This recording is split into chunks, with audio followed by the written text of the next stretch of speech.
Have become very fluent in this language around a social licence to operate, and as a result they've kind of come a long way in their thinking. And the question we want to ask this morning is where to next? What might a mature industry look like? Should extractive industries be more or less involved in a host country's development objectives? And finally, and I think we touched on this comment before Jacqueline made this comment, how can existing market leaders, the big companies, help drive maturity through the industry? So we have another 4 willing panellists we've chosen at random from the audience. Bruce Harvey is the Global Practice Leader, Communities and Social Performance at Rio. Professor Salim Ali, in fact, everybody's title's up there. We have Melanie Stutzel from the Minerals Council of Australia and Dr.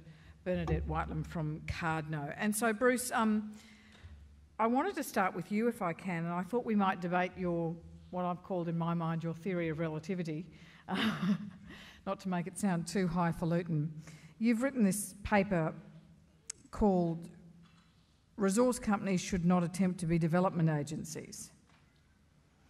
And you argue that this development agency approach won't work. Can you just spend a little bit of time telling us why you think that?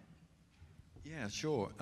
Well, first of all, it might pay for me to attribute my comments to my role as a newly appointed adjunct member of the faculty at SMI. And Salim is now my colleague, and as is Chris Moran, and I'm very pleased to have that position. By making my comments under that hat, I may be a little bit freer, and people won't attribute anything I say to official doctrine or policy coming out of Rio Tinto. My point is that extractive companies, successful extractive companies over the last decade have embraced social responsibility. There's no denying that. And recently, a number of publications, some emanating from industry bodies or otherwise commissioned by them, are starting to project that social responsibility concept into what I'll call social development. And I'm calling in my paper, which incidentally is published this week in a new Elsevier journal, Extractive Sector and Society. So there's a lot more detail in that paper, and my comments are, of course, available there for peer review and critique, which I would welcome. I'm calling a small alarm bell to say that if the pendulum swings too far into, let's call it, development outreach or social development or programmatic outreach, the sector will think that it can be forgiven for poor social performance by running offset programs which are, disconnected from the business itself, but people will forgive us for not actually doing the fundamentals right. And there's now a very mature, because we're talking about the maturity of the sector here in this session, there's now a very mature professional approach. In fact, there's a new discipline, and if I can plug the CSRM at UQ, a well-established criteria, it's taught there and a number of other places around the world as well. There's a professional discipline here now which is as demanding, as comprehensive as any other discipline within the industry. And it's performance-driven, it's not based on giving programs. So knowing how to deal with the worst effects of things like, resettlement programs, economic displacement, inward migration, paying intense attention to human rights issues, to all of the things that can go wrong. In other words, paying attention to do no harm, and then there are benefits that can be put on top of that. But the benefits should really connect very strongly with the competitive advantage that the mining sector has, and not become some form of quarantined, protective, outreach in the hope that people won't notice where we're not paying enough attention. But the other point that you made in that article, and I guess I'm reading the extract of it, is the idea that companies should just stop this outreach business and that they should reach in. The idea being that you can't have it outsourced, as we heard John saying before.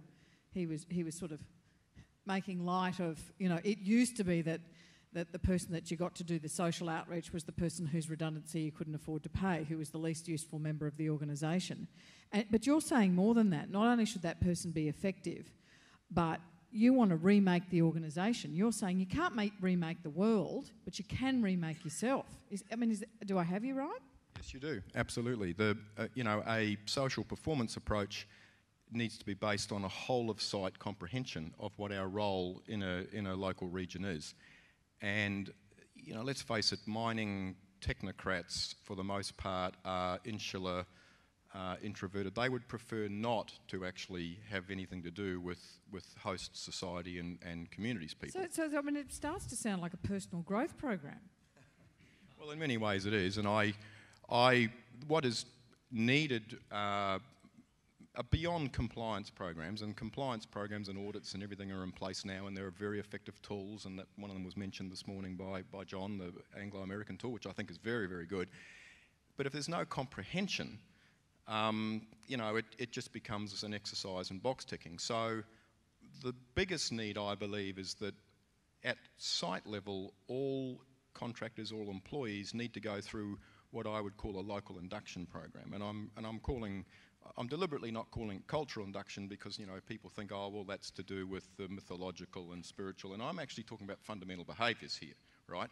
And those programs should be delivered with the active involvement of local people, talking about what's important to them. The very, very difficult issues of what's important to them, not curriculum introduced by outsiders, obviously facilitated by educators.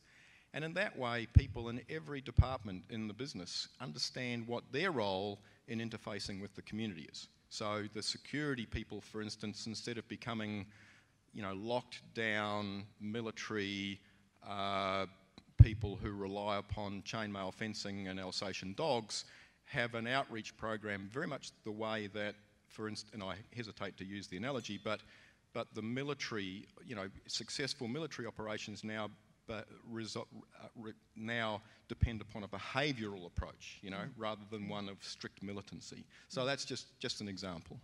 All right, I want to come to your colleague, your new colleague at the Sustainable Minerals Institute, Dr. Salim Ali. Now, Salim, do you think that what Bruce is describing is a template for how to ensure better results for the community, or is what he is describing a template for how to work in Indigenous communities rather than developing communities? What's your view? Yes, well, thank you for this opportunity. I think Bruce is absolutely on the right track when it comes to looking at conditions where you've got fairly developed societies in terms of infrastructure and so on, and you have pockets of underprivilege and inequality, and particularly as we see with Indigenous communities in Australia, Canada, and the United States. I think the situation becomes a little bit more complex in a developing country context, and as someone who's from a developing country myself, I'm also speaking in that capacity of having grown up with a narrative. I'm originally from Pakistan, but then through the US and now in Australia, have multiple identities for sure, but that Pakistani identity is still very salient in terms of how I view the world. There is a very clear narrative around the role of corporations in colonialism, of course. The East India Company was what colonized much of South Asia. So, there it was for tea, not for minerals as much, but there was some, mineral connection as well there. So that narrative is very clearly there. But at the same time, there is also the recognition that, there was that silver lining to that dark cloud of colonialism, which was that, the infrastructure was built, the GT road was built across the subcontinent and so on, through those various processes of sort of corporate government collusion. And so many people in the developing world do expect companies, when they come in, to develop in that very tangible way. And that is why there is this ambivalence towards the relationship with China, because China has approached the issue from an infrastructure swap perspective. And yes, there is concern about, the labor texture of companies, Chinese companies coming in and so on. But ultimately, that's a bargain which much of Africa has accepted. So I think we need to be a little bit more careful when talking about the developing world in terms of where reaching out would just be as important as reaching in. Melanie, and I should say Melanie is the Director of Sustainability and Health and Safety, is that right, Mel, at the MCA. You've been taking me on it, you've been educating me for more than a decade, probably nearly two, about these ideas of corporate social responsibility, a social licence to operate. What does free, informed consent mean, all the rest of it? We're hearing sort of feelers go out to what next, what does that look like, where is that up to, what is that really about? Where do you think the industry is at? Thanks, Ellen. And I should say my apologies that you were all expecting my CEO, Brendan Pearson, here today, but unfortunately he's a last-minute apology. Where are we going? Well, I guess we've got on a really interesting journey. So we've, had the commitment to sustainable development. We've internalised that within our business. We've developed the new competencies that Bruce has talked about. But we're really in a checking phase, I think, at the moment, which is, what is the appropriate role of industry? And we've seen in many instances, domestically particularly, where industry has stepped up to take on those more traditional roles of government, that government has actually withdrawn its service provision in those regions. And so we're at real risk of those regions being worse off in a post-mining context than what everyone would really like, which is that, the communities that are most impacted by mining are the ones that most benefit. I guess to Salim's point about the kind of differential views that people have about benefit sharing, one of the best instances we saw was in the recent mining boom, where we had two really clear narratives occurring in Australia. There was the national level narrative, which is, are we sharing the benefits of the boom enough? Are there enough taxes, royalties going to communities? And then locally you had a very different conversation, which wasn't about tax at all. It was about, am I a partner in your business? And where I think we're going as an industry is I think we need to go back to really working with communities about being a partner in our business, and a partner in our business in a way that makes good business sense. And that's a much more sustainable proposition. And so when we're hearing these different views, different sides of the same coin in a way from Bruce and Salim, reflect on what you're hearing there, reaching in versus reaching out. Look, the reaching in piece, I think, is where most businesses are at the moment, and that really is that there's been quite a number of staff who've moved out of the industry in recent times. And so the competencies that we thought we'd built systemically into our business and systematically into our business, there's a bit of a question mark about whether they were as ingrained as we all thought that they were. And these are the corporate social responsibility type folk. Yes, and look, I think we would all be able to think of examples of sites where someone got a job, akin to what John was talking about earlier, someone got a job as the community relations professional because they were really good at having cups of teas with nanas or people in the community. And we've tried to skill them up, but we haven't necessarily skilled the rest of the business to the same extent. And some of those relationships that they've built over time have been very much vested in the individual rather than in the organisation. So you buy the piece about don't put... I remember talking to... I'm terrible with names. It's just something that started to afflict me in my late 40s. But he's the Deputy Vice-Chancellor of Sydney University. He's an Indigenous man. He's there not to run Indigenous policy across the university. As a consequence, he keeps his staff to 4, so that any time anyone puts the word Indigenous in front of an issue, a problem, a learning, whatever, that becomes, he said, you look to the noun, not the adjective, and that's where you go to solve your problem. So if you want the English department to have it's got an issue, then you go to the English department, you go to the medical department, you go to the vet science department, they solve their own problem. You're saying that needs to happen more. And look, in our leading companies, and members of the Minerals Council of Australia obviously have some very clear public commitments to sustainable development. But in our leading companies, what we've seen is that the commitment to community is embedded in the procurement team, because that's about developing local business. It's not just embedded in the community relations practitioner. You know, the HR professional has a whole mantra about making sure that the mentoring and support services on the site support the kind of gender and cultural diversity that we want in our business. I guess the biggest change and the biggest differentiation we've seen between the leaders and the laggards has been those businesses that say, this is actually a characteristic we want of our business, we're going to build it across all of the business functions, rather than this is an adjunct to our business, which we're going to invest in a single individual and a single, funding pool.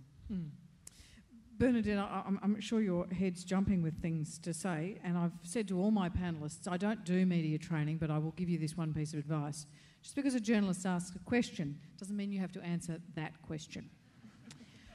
It'd be better if you did, generally and broadly. But Bernadette, the question I wanted to put to you was a more fundamental one. Why do it? Why have this conversation? How do you characterise a mining company's responsibility for promoting good governance nationally to start with? I think the conversation is very important to the future development of countries that are resource rich but poor in their governance capacity and their ability to sort of, even in their ability to manage a democracy in a way that one would hope, embedding all of the principles that democracy brings. And so I think the conversation's really important, and it doesn't mean that we have to have the answers, because I think that this conversation in some ways is in its infancy. Further along the road, I think, is a discussion around how to work with communities. And I just note that I was curious about the term "the community," as if it's a homogenous group, and who are the community, and who are the invisible people in a community, and how do you know when you work with the community that what you're doing is helpful? Because people in the community come with all different agendas to the table, and all different interests. So how do you know you're serving the best interests of the community? And who gets to decide that? Those questions aside, which I don't know the answer to but are worth asking, I'm going to answer a question that I think is pretty tough, and I don't know the answer to either, but that is around these, the biggest investment that companies make in developing countries when they come for extractive industries and resources is in taxes and in royalties to a national government. And to subnational governments, but usually the biggest investment is to the national government. And I've heard today some talk about how, who's going to deal with that issue? And there's no answer at this stage, and I think that's very problematic, because to my mind, the incentives that are created through the enormous amounts of money going in from companies into governments, the incentive it creates for governments, parliamentarians, senior bureaucrats, drive corruption, and the corruption also drives conflict, and conflicts can become more and more violent, and the more money that goes in, the greater that incentive. So the government doesn't really necessarily have the right incentives to be the ones addressing the problem of corruption and civil unrest or conflict. So who else then? Do donor governments like Australia or US or whatever? I don't think that they are necessarily incentivised to address it either, not solidly, not in a big way, because they have diplomatic relationships, they have interests in other areas and so forth. And that leaves companies, and companies may not be incentivised to do it either, because they're competing with other companies who are, wanting a stake, and it's also a hard position for a company to take, to actually say, hey, what is happening to all this money? So there is some increasing amount of transparency about the amount of money going in, and not a lot at all about what's being done with that money. and where it goes, who it goes to. Are we getting? Is the population getting the amount of development results that it should be from that investment that's being made? So I think, from my perspective, that's a critical question. And you say in the notes you've provided to me that the old arguments of overreaching their mandate, not interfering with the sovereignty of another country, don't carry much light in weight of the fact that the industry revenues already substantially shape the environment. So what you're saying is, just from a basic point of view, which may be too basic for everybody in the room, but I did find an interesting starting position, which is you can't say we're not involved. You are involved. Your presence changes things, and therefore you need to proceed from that point. You are an agent for change already in that society, and so what do you do with that agency? Is that your sort of starting point? Most definitely. I think that, if you're giving that, just your presence has an impact, and certainly on the immediate community, and we've talked about that, but certainly the revenues and royalties you're paying to a government change the nature of the government, especially in developing countries, of course, and incentivise them sometimes in the direction you don't want them to go in. And I have no doubt that the resources companies would prefer a stable, well-governed environment where they know and understand the rules, and the rules are applied, in a manner that is reliable for them. But in fact, what in some countries they're doing is having the opposite effect. Melanie? I guess there's just 2 points I'd like to pick up on. The first is, I don't want to underestimate the importance of taxes and royalties, but it's a fairly well-known statistic that for every $1 we pay in taxes and royalties, we invest 10 in terms of activities through our supply chain and our purchasing network. So, in fact, we can have a much greater economic impact on a community through local purchasing and supply than necessarily just through looking at taxes and royalties alone. In terms of the tax and royalty piece, I think, I'd point to the work that the International Council on Mining and Metals has done about the Resource Endowment Project. And really what they've done is shown that there are appropriate roles for governments, civil society and industry in creating the preconditions for countries to get the best benefits from resource development. And those sit across issues like governance and like building future labour supply through investment in skills and education and training.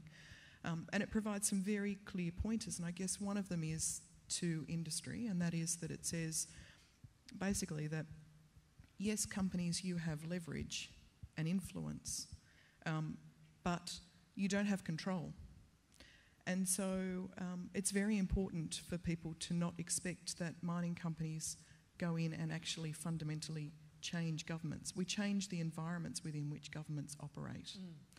And more often than not, that's a positive effect, but sometimes we exacerbate the negatives that already exist in those countries. Yeah. And so really I think that, part of the conversation we've been having about what's the appropriate role for the Australian government in an international mining and development agenda is it's about sharing what good governance looks like. It's about sharing what robust taxation and royalty systems look like. It's about sharing experience about law enforcement, because we know many developing countries have great legal frameworks, but very poor enforcement mechanisms, either because of a lack of resourcing or a lack of expertise. And civil society clearly has a role, and that role is in, being the voice of people in the various communities who don't have a voice at the table in those processes, and ensuring that they are as participatory as possible. And so in the midst of this debate we're having in Australia about what does our aid do, what are the objectives of our aid, and concern in some circles about, aid for trade and so forth, that's the aid model that you think is useful, the one you've just described. Yeah, look, I think there's a lot of things that government could be doing to make sure that resource development delivers the best outcomes possible for people globally. And we've obviously had some very positive experiences here in Australia in terms of, where we are as a nation economically built off generations of mining activity. We've also had some lessons about things that don't work that we would want to share with those nations. So I think that the appropriate role for government is in building that capacity at the intergovernment level. It's not an appropriate space for companies to be, because it looks like we're seeking to either coerce or influence governments. And given the growth of the global transparency agenda, which companies are very committed to, there's real drivers for us to be as distanced from that relationship as possible. I'm happy to hear from everybody. The sorts of themes, I don't need to keep directing traffic, I'm sure you can do it yourselves, but the sort of themes I want to hear as we go along is, Bruce, I would love you to talk a little bit more about how you do this deep immersion and transformation in an organisation. I know, Salim, you want to talk about the international toolkit that's been developed and stress tested, and I know that you want to talk, Bernadette, about the role of the big miners in assisting the junior players. So, I mean, go ahead, Salim, but I'd invite you to just jump in and start to have those conversations. Sure, no, I'll get to the toolkit in a bit, but I think the point that Bernadette was raising about mineral revenues being misused, I think it needs to be unpacked a little. If you look at the way countries have used mineral wealth in many cases is to buy consent from the population. So actually, what has happened in places like the Persian Gulf or the Arabian Gulf, as I prefer to call it, is that they've got small states who have basically been able to buy the consent of the population and do away with the democratization process. So one of the problems is that many times when we have Western countries going in and trying to promote private investment, they also have the democratization goal. Now, the democratization goal is a separate matter, which in some cases can mitigate conflict, but in many cases can exacerbate conflict also. And figuring that balance is, of course, a huge geopolitical conundrum. So I mean, and so what you're saying is, for resource companies operating in these environments, all values aren't universal? Yes, no, absolutely. They're not universal, but the other thing is that many times the countries may actually use their mineral wealth for their people if it's a small enough population. I mean, a country like Botswana, they've basically been, able to buy consent of the population. It is a democracy, yes, but in many ways people would say that it's a very passive democracy because the same democratic elite have continued in the country because people, they're generally doing pretty well. So that's all right, you think? That's an okay model? Yeah, I mean, it's an okay model at one level, but it can work at a small population base. When you have a country the size of France and a population of less than 2 million people, it can work. It won't work in a country like Rwanda with 10.5 million people and the size of ACT or a little bigger. So I think that's the challenge which we have is trying to be much more specific and understanding the context of the case and not conflating the democratization imperative and how the funds are used through a democratization process, which may still lead to corruption. There is no carte blanche by any means that you are going to have a very fair distribution of wealth in a democratic system. You may not have that either because of structural issues which may favor oligarchies and so on.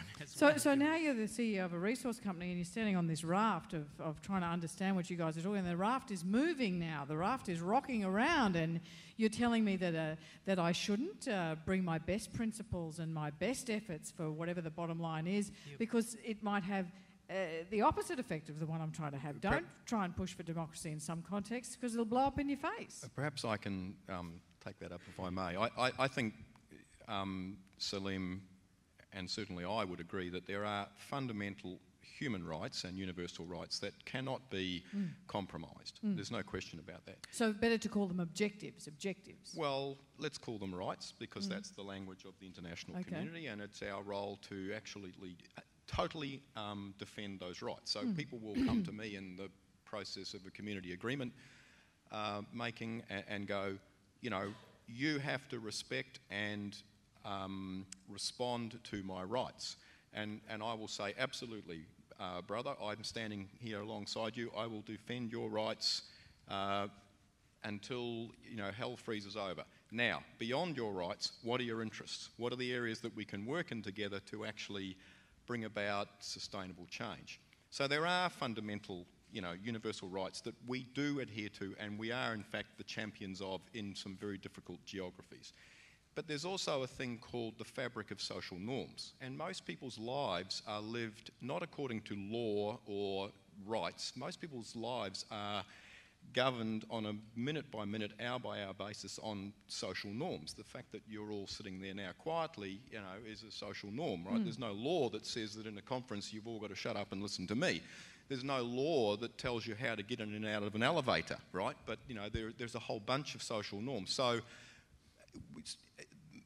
successful miners and people who employ social scientists attempt to look behind at what are the prevailing social norms that govern people's day-to-day behaviours. And if they're inequitable and don't measure up to our sense of what universal rights should be, we just go, oh, well, we're working in a different context, on we go. I've said there were fundamental rights and acceptable social norms, and if there are unacceptable social norms, then through comprehension and induction training, we get people to understand why that's not acceptable.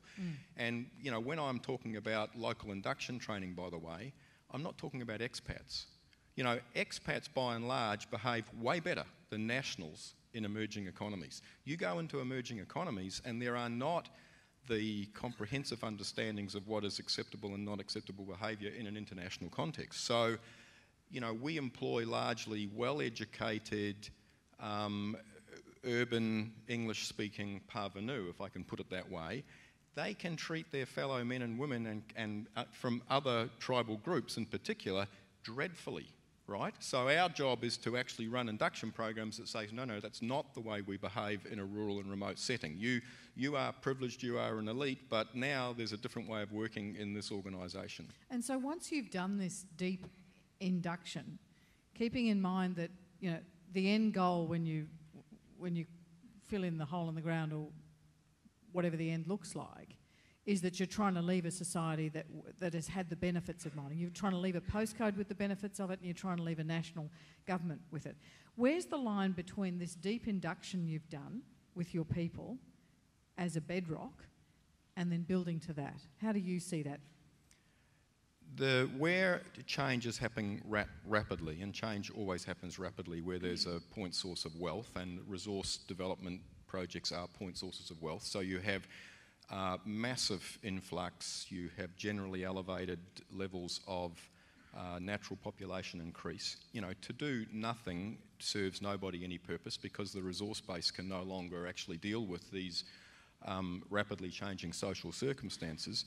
That's the challenge you're faced with, but the concomitant with that, communities are not as vulnerable as people would prefer them to believe. So as the next generation comes through, that with increased levels of familiarity with an international context, with an industrial workforce, and if the proper social norms are amplified and built upon, because that's the key to it, if you understand your past and present, you can build the future. It's when people try to layer on and bring in inappropriate interventions from overseas, and we're all very, very familiar with them, that the social fabric begins to fall apart.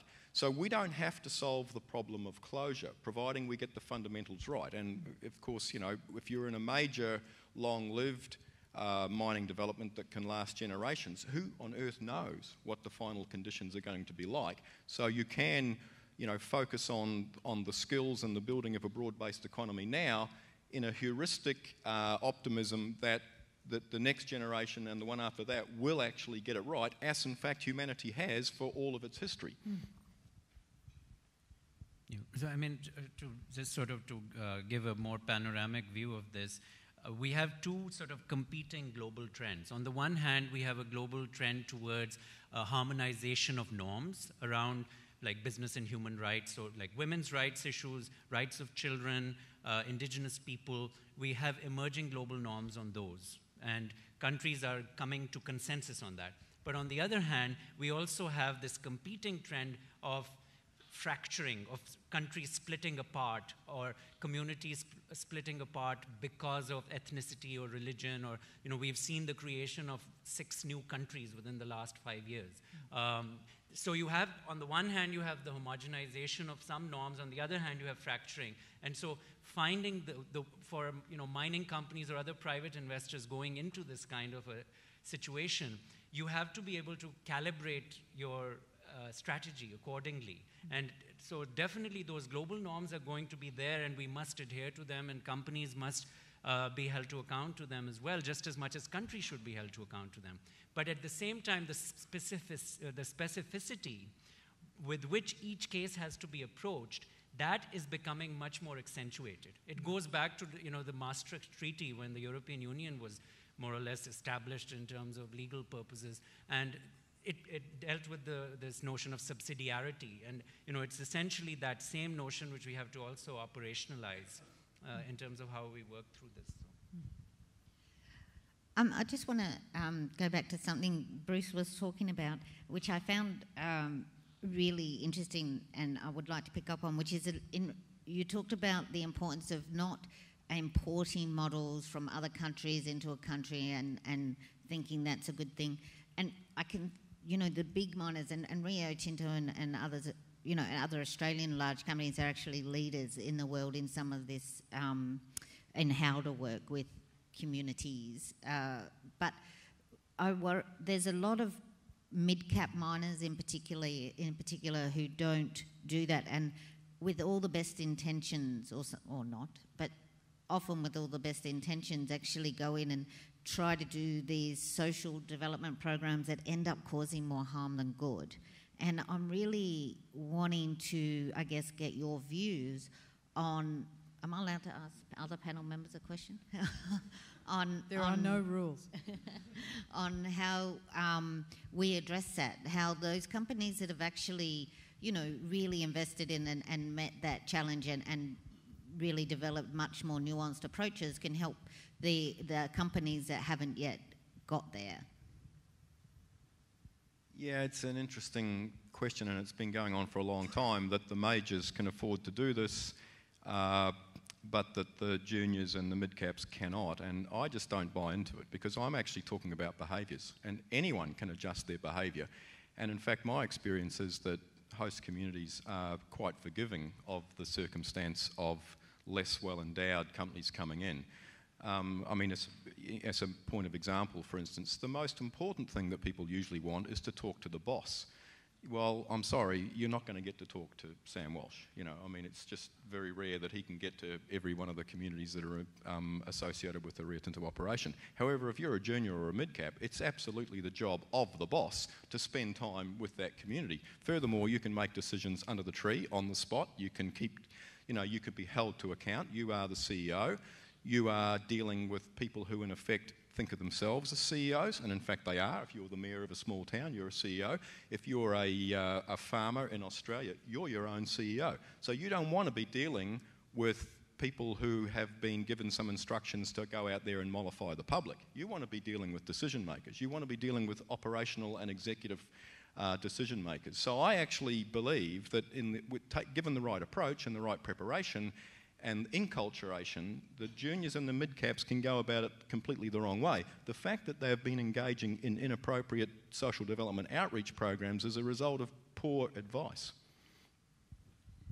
And I guess this comes to where I think there is a useful role for the Australian government, and that is that if there was a clear dialogue at the government-to-government level about what those in-country development priorities are, it frees those companies who want to operate in those jurisdictions to have a better handle on the kind of issues for which they should be directing their activities. Now, the bigger companies do that because they recognise the value of those kinds of relationships.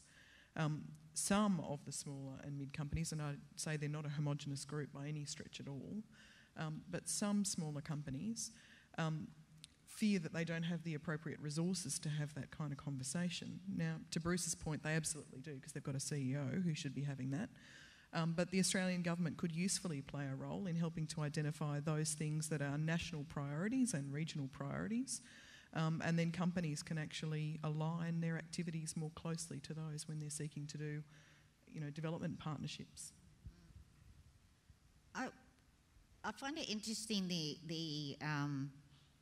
there's a lot that's been put on the shoulders of the Australian government to do in terms of their relationships with developing countries and the governments in developing countries, particularly when in instances where there's a lot of political, economic governance issues that are pretty tricky to deal with. And you're speaking from somebody, how long did you spend with AusAid? Just give the folks a sense of... 6 years. Okay, and you were in Aceh Yes. after the tsunami, and so you've had a range of experiences of tricky... working alongside governments in trying to introduce reform, and it's really tough. It's really tough. And, you can measure successes in tiny increments, and because the influence that you have is not great. And so I'm not sure that government-to-government dialogue, or the Australian government on its own, is going to be able to introduce the sorts of regulatory environments and governance structures that would make this work well, And look, that's precisely my point. I think that if mining companies, or anybody for the matter, try to influence sovereign governments, you've got Buckley's chance. It just won't happen. You've got to work at a societal level. Governments only answer to two constituencies. One is the broad-based, constituency of the country, if it's a democratic country, hopefully, and the other is what is called the Leviathans, the network of Leviathans, the international agencies and others who will lean on companies to do things. So, if you want to affect change, you have to work at a societal level. Mining companies should work in the valley of their own operations, get that right, and then work in collaboration with local communities to bring pressure to bear on governments themselves. So what lies behind a lot of this is what I call the distribution issue. What is the appropriate distribution of costs and benefits, rents, rates, taxes and royalties, included, that where everybody is more or less happy? And there's no answer, there's no single answer. It has to be worked through. But I can tell you that generally most of it goes one way and very little of it comes back to those communities who are most impacted by the presence of a mining operation. And so when we didn't talk in the last panel about the EITI, that process whereby countries and companies sign up to say at broad brush strokes, this is how much we gave to the government, and the government says this is how much we received. Now what happens after that is, I don't know, a giant sucking sound or a small trickling sound or whatever, but at least you've got the broad parameters of what happened. Is that a useful mechanism, even if you are operating in the valley of your own concern? Yes, it is, and it's absolutely essential that you have that transparency, but even then you get lots of unintended consequence and the ability for clever people to hide things, and the unintended consequences that flow from over-regulations like Sarbanes-Oxley, etc., etc. But I won't go into that. But what you can influence is fundamentally the behaviour of your employees. I mean, they will at least, hopefully do what you ask them to do. The moment you go out into the immediate surrounding community, they won't do what you ask them to do, but you've got some ability to work with them. By the time you get to central government, none whatsoever. I remember a piece of advice provided to me from someone who had worked in Africa for 30 years. They said, look, 3 big rules. First one, that's the only one I'll cite, is whatever agreement you think that you've reached with the government will last 20 kilometres outside the capital city and vice versa. So, you work with who you can work with, you work on behavioural and operational matters which are within your own remit, and then you leverage them out and up. So, for instance, there are distribution mechanisms already in existence in countries. You may not see them in EITI, but if you get we've got the best project managers in country frequently. We've got the best accountants, the best fiscal managers. If we get those people to work with local governments, who are always the poor cousin in this, by the way, I mean, that's where the deficits occur in local government. If you get them to work with local governments, you will find a way to craft submissions to the central or the provincial government, or indeed international agencies, which gets money already flowing back to flow back. So you use existing mechanisms through an in-depth understanding of how fiscal flows actually work already in that place. This works in Australia, by the way. I mean, many local governments in Australia that have host mining operations don't have an annual budget. You know, they don't have the ability to rate. They survive on annual fiscal equalisation grants from various governments. It's a dreadful way to run a local government. We have people working with those governments to ensure that very well constructed submissions are put to the various state governments to get money back, the money that they deserve and that is theirs, without challenging the fundamental sovereignty of state government, which is actually going to frighten them, right? Even if the state minister thinks, gee, this is well written, I wonder who wrote this. And you declare who wrote it, because we all have a vested interest in that, and you say, you know, we have an enlightened self-interest, we're vested with this. I've seen instances in Australia where promises of regional hospitals were reneged upon, and it resulted in active and joint submissions by regional communities and the mining companies going with the CEOs of the local shires and the mining company to see the minister who made the promise and then reneged.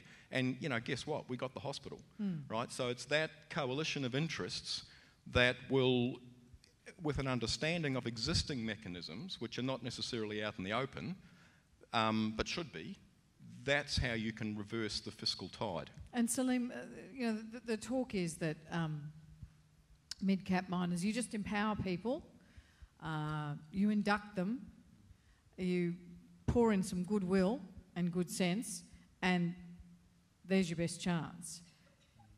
Are there other ways to scaffold people to drive this kind of industry maturity throughout the industry?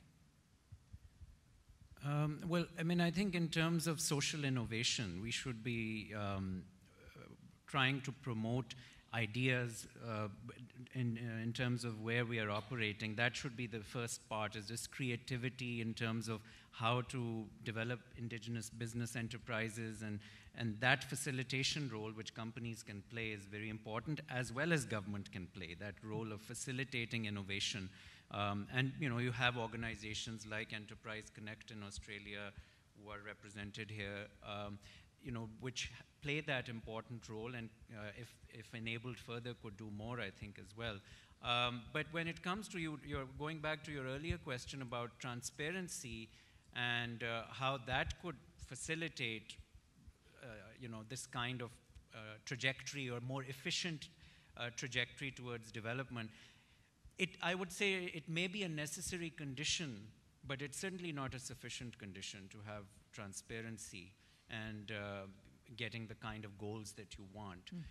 And in many cases, transparency, if your concern is conflict, then in fact transparency many times will likely lead to more conflict, but that's a choice which you have to make then in terms of as a policy, you know. Would you like constructive confrontation? What level of constructive confrontation are you willing to tolerate and work with?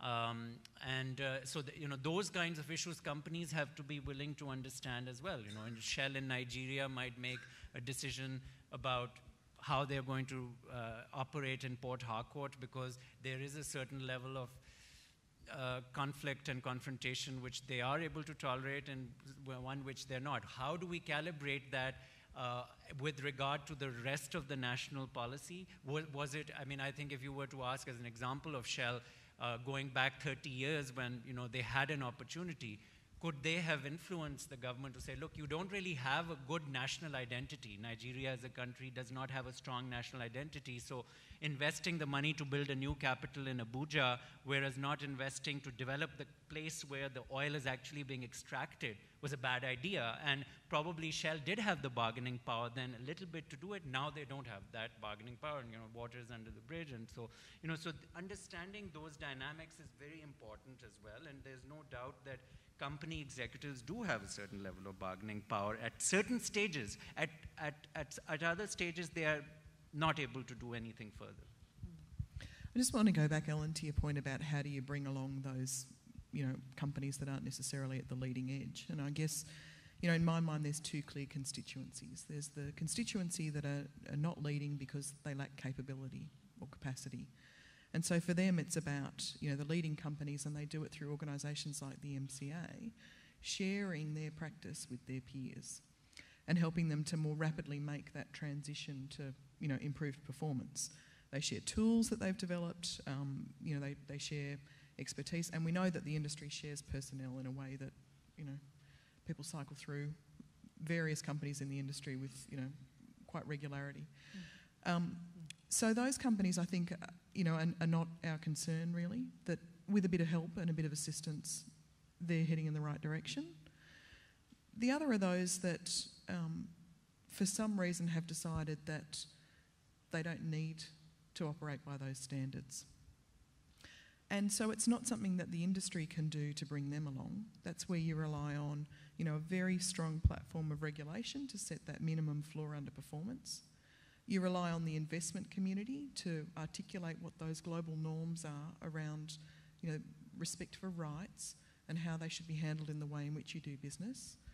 You rely on, you know, other parts of the finance sector to make decisions about what are sustainable investments and what are the kinds of criteria that they're going to have about who they will and won't invest in. And you rely on civil society organisations to actually publicly hold those companies to account for why there is such a divergence between their performance and those of their peers. That's an excellent point. I want to come to some questions from the audience. I have lots more questions myself, but if I could just get an indication of where the questions might lie. Question here, a gentleman friend here, and over here. Ron, I'll come to you if I can, and then I'll come here. If you could say your name and where you're from, too. Ron Brew, Newcastle Mining. Just for the group generally, but perhaps initially Bruce, in my own mind I'm trying to envisage how we might get from sort of where we are to where you think we ought to be in that the context you've explained. And I'm coming from the point where a couple of days ago I was doing a bit of a web search, and just on the internet sites of Rio Tinto in 2012, a declared community spend of $290 million US. Newcrest Mining about the same time, a little over 100 million Australian dollars, and I think it was Newmont, $130 million plus. The big numbers, and a lot of that is going into the sort of community development programs you've mentioned, because we've all been herded into that space over the last 20 years in particular by government expectation and community demand. That's where we're at. Whether we're doing it very well, of course, is a totally different question. But my question is, how do you see the transition going? I presume you're not just saying, well, let's just turn off the tap and walk away. That's not saleable. But how do we get there? Well, I don't think we do ourselves any favours by publicising that we supposedly spend $290 million. Was it really that much last year? It shouldn't have been. Yeah, 2012, it was a bumper year for outreach. You know, so our communications and informational colleagues make a big play about that in our various reports. Actually, you know, Rio Tinto pumped something like $50 billion into regional and national economies, local regional and national economies around the world. So, you know, the 290 is nothing, right? I mean, that's just, you know, it's not even icing on the cake, you know, it's the fairy floss on the icing on the cake. It's absolutely nothing. Our biggest contribution to economic and social development is through the business of the business, $50 billion a year, right? And it's broken down in many different ways. It took me many years to actually get Rio Tinto to report the various breakdowns, rents, rates, taxes, royalties, employment, salaries, wages, procurement at various levels, etc., etc. So I don't like the fact that we make a big deal about our outreach programs. You know, it actually clouds the issue. And it's going to be a lot less this year, by the way, you know. So maybe we're going to be criticised for pulling back, but we haven't pulled back. We're still fundamentally the basis for many strong regional economies. So I would prefer that we didn't actually talk about that stuff, right? And I know for a fact that 50% of it is a waste of time. Now, it's a bit like, you know, whoever he was, Lipton and the advertising. 50% of my advertising fee is, you know, is a waste of time, but I don't know which 50% it is. But because we are not applying the same business rigour to our outreach programs as we are to the way we run our own business. That's because we outsource a lot of it to people who haven't got a clue about the comparative and competitive advantages of our business. So we should actually be factoring our development contributions right into the heart of our competitive advantage as resource sector companies, which is our people and the skills that we bring to bear. And we partner with other people to do that. I read the paper. Now, how do we actually get that change to come about? Well, we have to actually get all of the people in our operations to understand that they have a role and that they are not, that the Community Relations Department is not there as some sort of quarantining protective buffer that means that they don't have a role. You absolutely have a role, and communities practitioners have got to understand that their job is to drag the operators kicking and screaming out into the community and the places where they need to take some responsibility. So a bit like health and safety, you know, our two-decade-long improvement in health and safety is based on a fundamental rewiring of how people understand the psychology of taking accountability for their own health and safety. And we now, through, you know, the first step is a properly local induction program. All right, you've all got a role, this is what we expect you to do. We don't want you to become volunteers and aid agency employees, but we want you, as the superintendent of the light truck workshop, to understand that the 6 trainees and apprentices that you've got from the local community are a huge contribution to development around here. And by the way, did you actually go into the school system and help select them? And are you actually providing some vocational training, you know, in the school system to actually get them there? Understand what your role is, because you're already making a magnificent contribution. Let's enhance it. And I can go through every job at the mine site and identify where people make contributions, and most of them don't even need to leave the site. They just need to understand what their role in the development narrative is. And can I, that was fantastic, thank you for that. Can I just say, to what extent is this still reliant on who's the CEO? You know, can you get one CEO of the big mining company who's completely got it, okay? He spent some time with Bruce and they've boiled the billy and they've had a chat and he's gone, yep, I get it and I get why to do it and I can explain that to all stakeholders. And then the next person comes along and says, I don't understand that, I don't want to do that, whatever vestiges of that are occurring, whatever, you know, tick and fleck's occurring, we'll just let that occur. Is that transient? It absolutely relies at the moment on the understanding of the senior executive team at the site. Now that's improving over time, because in order to be a successful extractive sector developer, you have to understand the stuff and you have to play the game. And what's your reflection on that, Mel? Well, we'll it's utterly necessary. You've got to actually natural selection is meaning that over time project managers are becoming more adept at this, because the ones that are not successful don't get projects up. So it's as simple as that. So how come they're getting the redundancies out of the industry, Mel? Well, given... Can I ask Melanie that question? Look, I think the kind of competencies that sit at the general manager level in a business look fundamentally different now than they did even a decade ago. Okay. So before, you saw that the general manager was usually an engineer, had come up through an operator role on site, often in the same business, and ended up becoming GM. Now you're actually seeing that that individual has business skills invested in them, and they also have some really clear social competencies invested in them as well. And you know, in some cases where you've seen a diminution of staff in the traditional CSR functions, let's call them, community relations roles, where there has been a general manager who's got the commitment, they've also got the leadership potential to change a whole operation. So in fact, you end up with that much more sustainable whole of business change.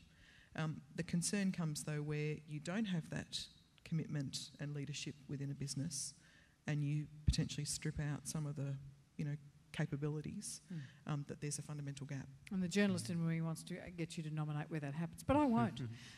Yes, so in terms of CEO leadership, I'd say it depends on the corporate culture. You know, before my academic life, I worked at General Electric in the US, and this was during the Jack Welch era, who was, of course, a legendary CEO. He definitely defined the company because of just the person that he was. I mean, unusual persona. He had a PhD in chemical engineering, which is not a typical bio for a CEO, but then, you know, was very much sort of cut the cost and diversify the business, bread and butter, you know, textbook CEO success strategy. But then when the company structure has changed, then, you know, if the company itself becomes more devolved and the culture changes, then you can see that the CEO may not be as effective. You know, the role of the board is very important, of course. The role of shareholders and what is the makeup of the shareholders is important. So I think all of those factors come into play. But yes, the role of the CEO is significant. I'm conscious that I'm taking up too much time. I've got a question here, and then we'll come to my friend back here. If you just say who you are and where you're from. Chris Moran from the University of Queensland. I think I lost my question a bit in your discussion. Sorry. No, it was Ask good. it No, anyway. that was good. I wanted to raise something in between where you went, Melanie, with the industry-wide capability through knowledge, and where Bruce has been focusing on internalising and changing of behaviours, and talk about regions, mining regions. This is an emerging issue, I think, globally. It's in our country, and it's not managed all that well in our country, where you have multiple operators and you have multiple mines within operators in a region, and how we can get people who are coming from very different points of maturity and from different knowledge base, yet we have a common environment and we may or may not have a common community. It seems to me they're sort of falling between the cracks a bit in the sense of thinking through the issues, yet they're starting to emerge as the major almost management units. So it's industry, not company, but it's not all of industry. Yeah, it goes to that point, Chris, about cumulative impact, and I think that the regulatory systems have been very good at managing the individual impacts of single operations, but where they've not been so great is about managing the cumulative impact of multiple operations on a region. And you're certainly seeing some real leadership, I think, from companies in looking at alternative and voluntary ways to deal with those issues. And I guess an example I'd cite is the Upper Hunter Mining Dialogue, which is a coalition of the mining companies that are operating in the region, a range of NGOs, community groups, landholders, and they are literally working systematically through the range of issues that those communities see are a real threat to the collective industry social licence to operate in that region. Everything from coal dust from wagons right through to groundwater impacts. And it's those kind of behaviours that are occurring where there's existing development.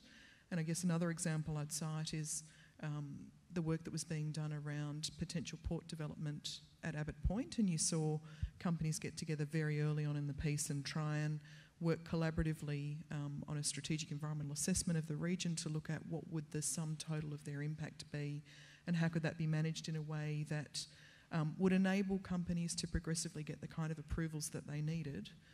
So it wasn't going to be a barrier to doing business, but made sure that it wasn't a situation where the late entrant got all of the penalties from a regulatory context and the community wasn't empowered to look at the sum total of impact on the environment. So I think we're starting to see real change in the area. I think that's a real opportunity for leadership potential from the industry, and I think in a number of places companies are seizing that. I think there's a role for state and national industry associations to encourage more of that and to start to kind of describe the models that work well, particularly around ensuring that you cover off on that issue that Bernadette raised about multiple players in local communities who have very different interests. And indeed, we've seen a lot of work on the kind of trying to develop valuation models that treat environmental and social values in the same way that economic values are treated in decision-making processes. And the research community has a real opportunity to further add to industry's efforts in that space. I'm conscious we started a little late, so I wonder if we can just run 5 minutes over time. I have a question here, and then I have two here, so we'll hear from the panel just briefly on each one if we can, but we have time. Jeff Hart, the Australian Africa Mining Industry Group, just having a second go, but I did just want to modulate slightly this perception that I think came out in the discussion that the larger companies are very much into corporate social responsibility, and that a lot of the small and medium companies are not. I mean, some may not be, but I can speak for my organisation, which represents about 120 medium and smaller companies operating in Africa. The objective of AMIG is to enable those people to operate successfully in Africa and to help them better prepare themselves to do that through a wide range of activities. I mean, I won't go on, we're short of time, but perhaps have a look at the website. You'll see what AMIG has done in the last 2.5 years. It's a great deal, a great deal. Okay, question on this side of the room? Yes, my name is Adrian Bell, and I actually work for a mid-cap mining company, Panost. And I'd hate people to leave here thinking that mid-cap companies aren't doing it well. I think there are big companies out there who think they're doing it well, and I think there are mid-cap companies who may not be doing it well, but there's a number of them out there that are doing things very well. And I think there is a lot of advantages in respect to mid-cap companies in terms of how they handle responsible investment. And from my perspective, we have a lot more flexibility. My role, I look after communications, HR, safety, environment, risk, and all things sustainability. And in terms of creating a whole of business comprehension for sustainability, being able to join all those dots in a strategic and holistic sense makes it far easier for a company like us to achieve what Bruce was talking about than often a large organisation. So I just want to make that point. We might be under the radar, but a lot of us are doing it very, very well. I concur with both those comments. That's absolutely correct, and I think the qualification was deservedly brought out here, right? Because I can tell you that the performance of Rio Tinto operations, 140 odd around the world, varies greatly. In fact, it probably varies, you know, as much as industry overall, and there are many, many juniors and mid-caps who are doing fabulous work, and if I had to work to bring about sustainable change, I'd much rather deal with a smaller company than with a Leviathan like Rio Tinto. And Salim, can I come to you? I mean, and that's the question that's been bouncing around in my mind, and it might sound naive, but to what extent, reflecting on what this gentleman said, is the issue with the organisation, the idea of what these big organisations look like? It came off the model of the industrial complex of Henry Ford, right? Everybody has their separate responsibilities, and Bruce is trying to say break down the silos between them. So you're in some sort of way, in the same way that we see companies having to respond to consumers, and we talk about user experience and how they can reflect the consumer, that's actually what you're trying to do. You're trying to make a big organisation look like a medium-sized organisation.